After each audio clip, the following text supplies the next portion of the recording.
Hey guys, this is Isaac for a brand new video, and today we are going to be doing a review on the ZTE Avid Plus. Now, it's going to be a bit hard to kind of move around because I am holding my phone camera, because I'm using my phone, my brand new LG K20 Plus.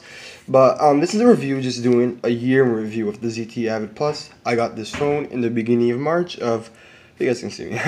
I got this phone at the beginning of March of 2016, and I just wanted to make a video after 1 year of using it and how it is. So I just picked up my brand new phone right now.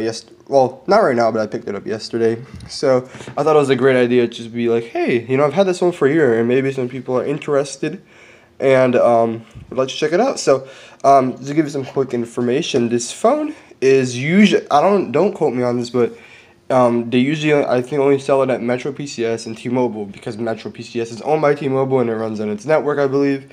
So they usually only sell it at those carriers. Now you can probably find it on Amazon, but yeah. Now to give you some specifications, it has a 5-inch LCD display. So it's, you know, like if I hold it up, it's a fairly good size. And it will act. What's really cool is that it has a 854 by 480p screen, and the resolutions are actually not too bad. It's about 196 ppi in terms of pixel density. If we're talking, if you want to, you know, a lot of people don't understand that stuff, but maybe if you want some, I wanted to give you some more detailed stuff. Now we're actually gonna jump in and turn it on, and we'll kind of go through the specs as we go through the phone. So the first thing I'm gonna talk about is the rear camera. In my personal opinion, the rear camera was probably the biggest bummer to me, because that's one of the biggest reasons why I switched. If you're a person that is big for cameras, like you enjoy cameras and you love taking pictures, this is really not a camera I'd recommend for you, because it's even in low light, it's not that good. But even my bed is messy, but you can see that if I turn it around here, it's not too bad in the daylight, but it is only 5 megapixels, and yeah, it's not too bad though. But I would not recommend if you're a camera person, because even on a cloudy day, you will not be able to get even decent pictures.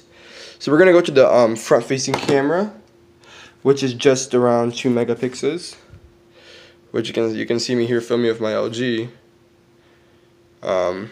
Yeah, it's not too bad. As long as you're in light, this camera will work decent. And if your hands are pretty steady to take pictures, in that sense, you'll be good, because I have kind of shaky hands and already with not that good of a camera. Not that good of a camera, you guys can see my pin. It creates some issues for me. If you have steady hands and you know how to keep, you know, light and flash in that order well, you could survive with it.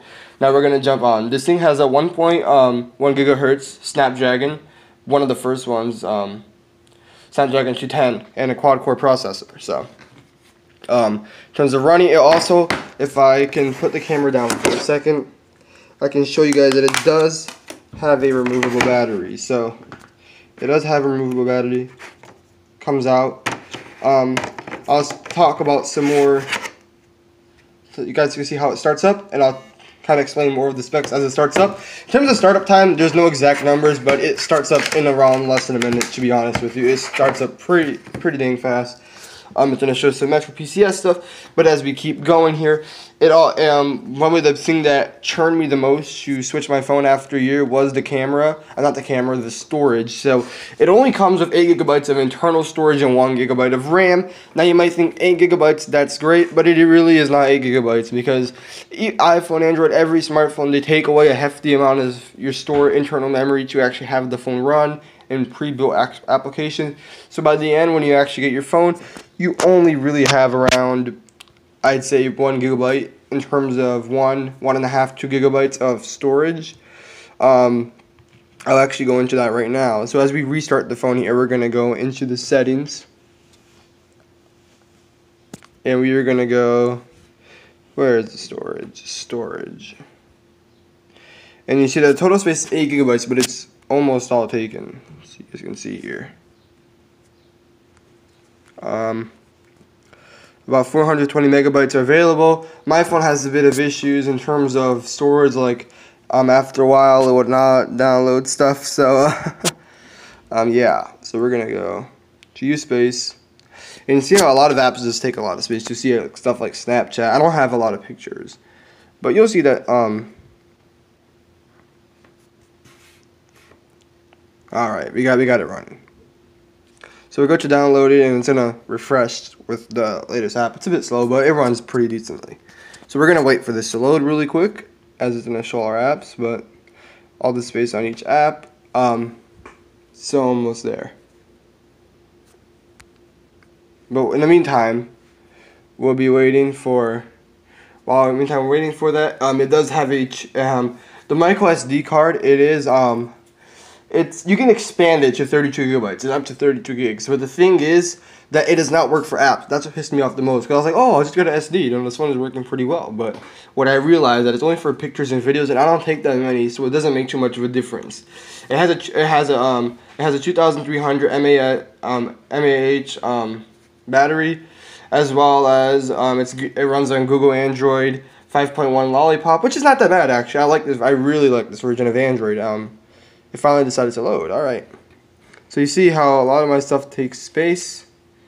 Spotify takes around 281 megabytes. Wait for this to focus. Focus. Alright. So 515 megabytes from Snapchat.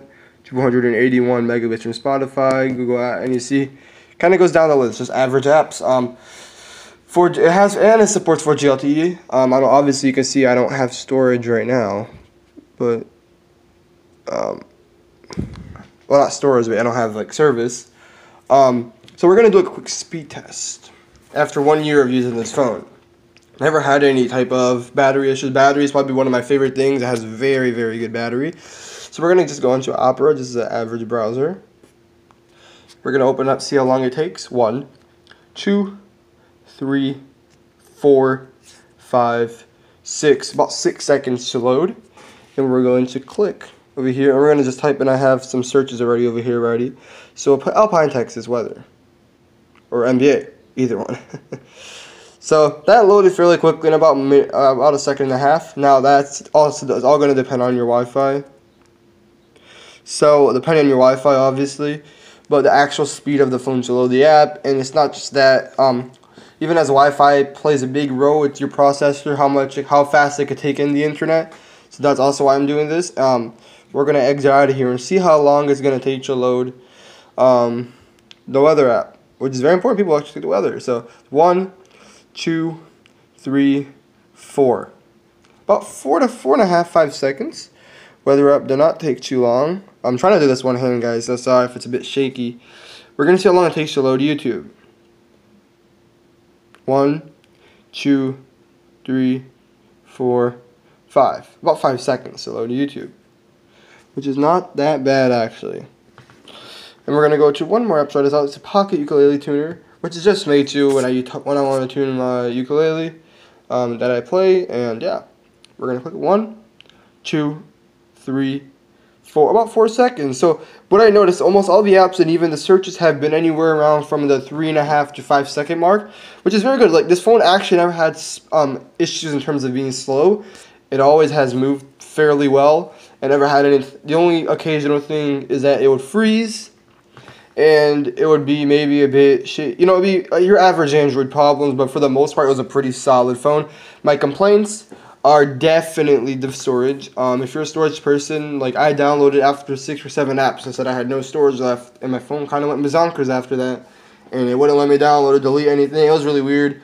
But that's a personal experience in terms of how my storage went crazy. But for the most part, if you don't download a lot of apps or you just want to use something for call and texting, I would recommend this phone. And if you don't mind too much a not too good camera, if you're like, you know, that's not a big deal for you, then I recommend it.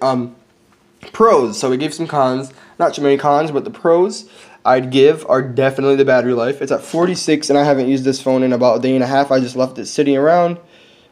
Well, not really a day and a half, but about a day. I'm trying to let's focus. All right. So, yeah, it's been just sitting here, and it just does not run out of battery. So, battery is definitely good. I really do enjoy the speediness of the phone. Just how it's just really smooth. It never had it's really smooth. It just moves along apps super well. and I really do enjoy that.